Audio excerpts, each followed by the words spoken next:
WNBA finals. And so I'll leave it there. I mean, I'm just obviously disheartened. I'm a human too. I have a family.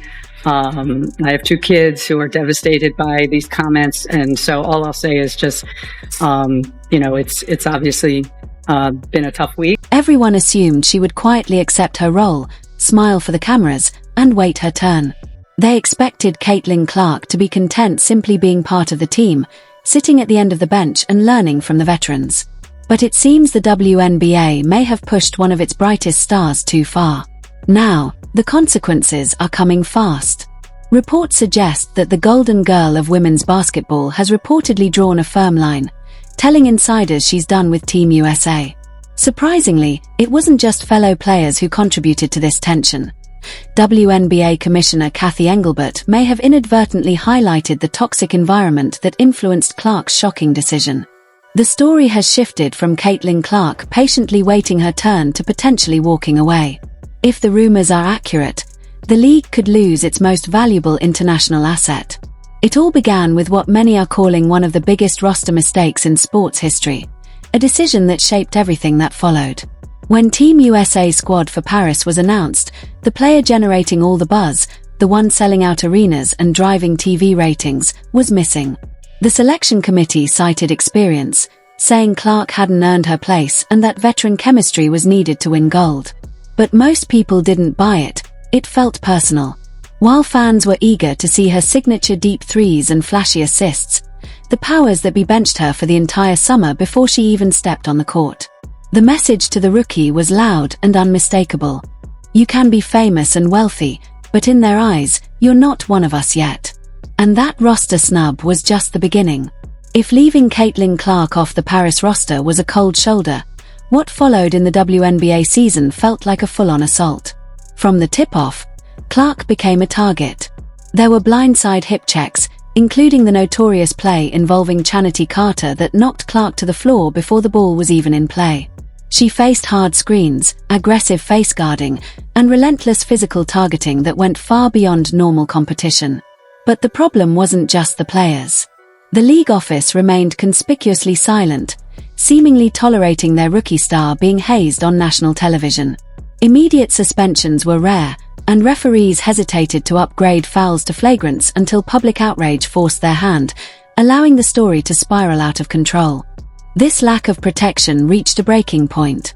Just as things seemed to be settling, WNBA Commissioner Cathy Engelbert escalated the situation. In a recent CNBC interview that quickly became a PR nightmare, she tried to downplay the toxicity aimed at Caitlin Clark by comparing it to the Magic Johnson-Larry Bird rivalry of the 1980s. Smiling as she spoke about marketing value and how the rivalry was good for business, Engelbert completely failed to address the very real racism and hostility Clark faced from fans and players. It was a major misstep. By treating the harassment and physical targeting as merely a business opportunity, she inadvertently validated Clark's feelings of isolation. The message was clear. The league seemed more focused on drama and revenue than the safety and mental well-being of the star generating it. The backlash to Commissioner Cathy Engelbert's comments was swift and intense. Even the WNBA Players Association, typically supportive of the league's growth, felt compelled to issue a statement distancing themselves from her remarks. Stars like Breanna Stewart and Nafisa Collier spoke up, saying what Engelbert would not, that there is no place for hate in the sport. For Caitlin Clark, however, the damage was likely done. Imagine being the player driving record profits, charter flights for everyone, and massive TV deals, only to have your boss go on national television and suggest that the people attacking you are just good for business. That kind of betrayal can make anyone question their loyalty. And that's exactly where the rumors of her stepping away from Team USA are coming from. You can't discuss this story without acknowledging the elephant in the room. The tension also stemmed from deep-rooted resentment among the old guard. For years, Team USA has been a tight-knit club, dominated by the same legends and players who have been together for over a decade. Rumors circulated for months that certain veterans didn't want the Caitlin circus disrupting their chemistry in Paris. It wasn't just about basketball fit, it was about the spotlight. Diana Taurasi famously warned that reality is coming for Clark, a quote that didn't age well as Clark went on to break rookie records and lead the league in assists. By freezing her out of the Olympics, the veterans may have thought they were protecting their legacy and locker room sanctity. But in reality, they risked alienating the next generation. They won the gold, yes, but they lost the public relations battle and turned away millions of fans who tuned in just to watch number 22. This is where the story takes a decisive turn. According to insider whispers and speculation, Caitlin Clark isn't just sitting at home disappointed about missing the Paris trip. She's taking steps to protect her own brand. Word is that after being benched by Team USA, physically targeted by peers, and left unprotected by the commissioner, Clark has decided to withdraw her energy from the national program. It's a power move of the highest order.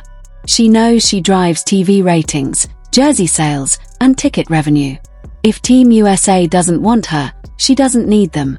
Right now, she is bigger than the badge, and she knows it. Rumors suggest she has privately indicated she has no interest in future national team events if the current culture remains unchanged. If this walkout is real, the fallout could be massive. The sport's biggest star potentially refusing to represent her country because of league politics and a lack of support would be a game-changing moment. The WNBA and Team USA have long relied on the idea that players need the system to thrive, that the honor of representing the Olympics is the ultimate carrot. But Caitlin Clark has proven that she is the system. By allegedly stepping away from the national team, she could deprive them of their biggest marketing asset for the next 4 years leading up to the Los Angeles Olympics. Financially, it's a disaster waiting to happen, leaving Commissioner Cathy Engelbert holding the bag. The league had planned to feature her face on billboards for LA 2028. Without Clark, they're trying to sell a product that the new, massive audience simply isn't buying. The numbers tell a harsh story. Before Clark's arrival, the WNBA struggled with low attendance and modest TV ratings. Since she was drafted, league-wide attendance has risen over 40%. TV ratings have tripled, and the league signed a historic media rights deal worth over $2 billion.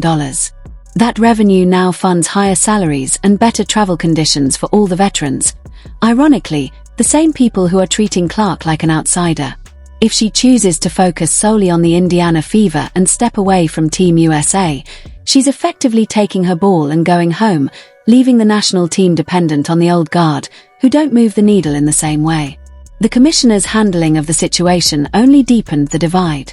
When Engelbert was asked about the dark side of social media, the racism, misogyny, and threats, she deflected with a corporate answer about rivalries, failing to address the real issues that pushed Clark toward this drastic decision. Commissioner Cathy Engelbert tried to compare the situation to the intense NBA rivalries of the 1980s, but those battles, while physical, didn't involve the kind of toxicity Caitlin Clark has faced. By failing to set clear boundaries, Engelbert made it seem like the league was complicit, almost as if she was saying, "As long as people are watching, we don't care how they treat you." For a young player like Clark, who has remained professional and silent throughout, that must have felt like a knife in the back, validating suspicions that the league is exploiting her for attention while secretly resenting her success. The chemistry excuse used to bench her from Team USA only added to the frustration. Officials claimed there wasn't enough time to integrate Clark's fast-paced, high-usage, deep shooting style into the veteran's slower, methodical game. But anyone who watched the WNBA All-Star Game saw how unfounded that claim was. Clark played alongside other WNBA stars against Team USA and dominated, dropping assists, hitting shots, and instantly elevating her teammates. It was clear that the chemistry argument was about ego, not basketball. While the Olympic veterans appeared slow and disconnected, Clark's squad looked like the future of the sport. That game marked the moment the quit rumors shifted from speculation to serious possibility. Caitlin Clark isn't just a player, she's a global brand, and the WNBA and Team USA risk losing their biggest asset if the toxic environment continues. From being benched, physically targeted, and disrespected by veterans, to seeing Commissioner Cathy Engelbert treat her struggles as marketing fodder, Clark has every reason to reconsider her loyalty. She has the leverage, the talent, and the audience. The league needs her more than she needs them. If she walks away, it's a statement of self-respect, and a warning that the system can't exploit the very star who made it shine.